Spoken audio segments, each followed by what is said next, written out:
Hello! Hello to all potential buyer. I'm here at Sitio Negro, Bagong Baryo, Balasing, Santa Maria, Bulacan.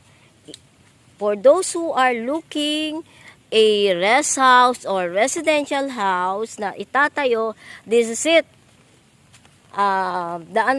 Ang papunta po dito, Pulong Buhangin ng daan. Mas madali pong i-waste, Pulong Buhangin. Tapos, Sitio Negro, Bagong Baryo, Balasing, Santa Maria, Bulacan. Ito po yung frontage. Naglalaro, yun po sa may Kawayan. Yan, kalahati po niyan. Hanggang dito, naglalaro po ng 20 meters ang frontage. Facing northeast. Ayan. Ayan po. Ayan siya. 550 square meter. Doon po sa bandaron. Saan yung right of way? Kadikit ng pader. Oh, kadikit ng pader. May right of way rin po itong ibibigay. Palabas dun sa kabila. Kaya dalawa po yung magiging daan. Isa dito at saka isa doon.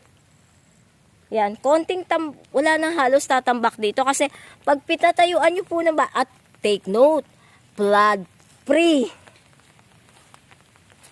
Maayos po ang title. Ayan, ito magandang gawin kasi may mga warehouse na po doon, pati dyan puro warehouse. Pwede nyo gawing mini resort, bahay bakasyon na malapit sa Metro Manila, which is magkakaroon na kami soon ng SNR Santa Maria Bypass. Yan. Yan po. Oh. Tapos may mangga nakatayo. 550 square meter. Ang frontage na naglalaro ng 20 meters facing northeast. Yan. Yan po. Andito po tayo. 550 oh. Yung frontage na ito maganda. Halos flatland na. Mga ilang kilometers din po yung layo sa National Road ng Pulang Buhangin near Jollibee. Pero yung location nito, street ng Sitio Negro, Bagong Baryo, Balasing, Santa Maria, Bulacan. Nakaano pa rin po to ng Santa Maria, Bulacan.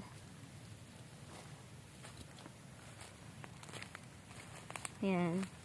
Kita nyo na oh, napasok natin yung loob.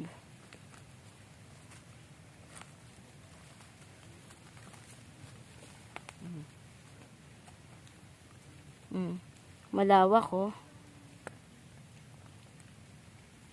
Oh, hanggang dito na lang po. Sa lahat po ng interesado, direct inbox me 0933-8137110. I'm Lani Briones, sales specialist na may alam rin sa pag-aayos ng title at honest to goodness lang po akong ahente.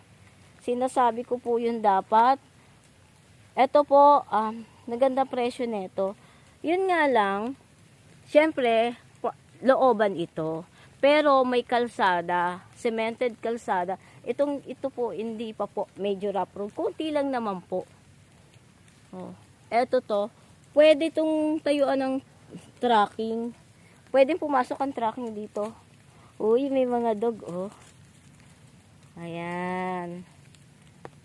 More than 20 ang frontage. Tapos dito po may right of way na ibibigay. Yan, dalawa magiging daan. Doon cemented, na po doon road. So hanggang sa muli po. Bye from now.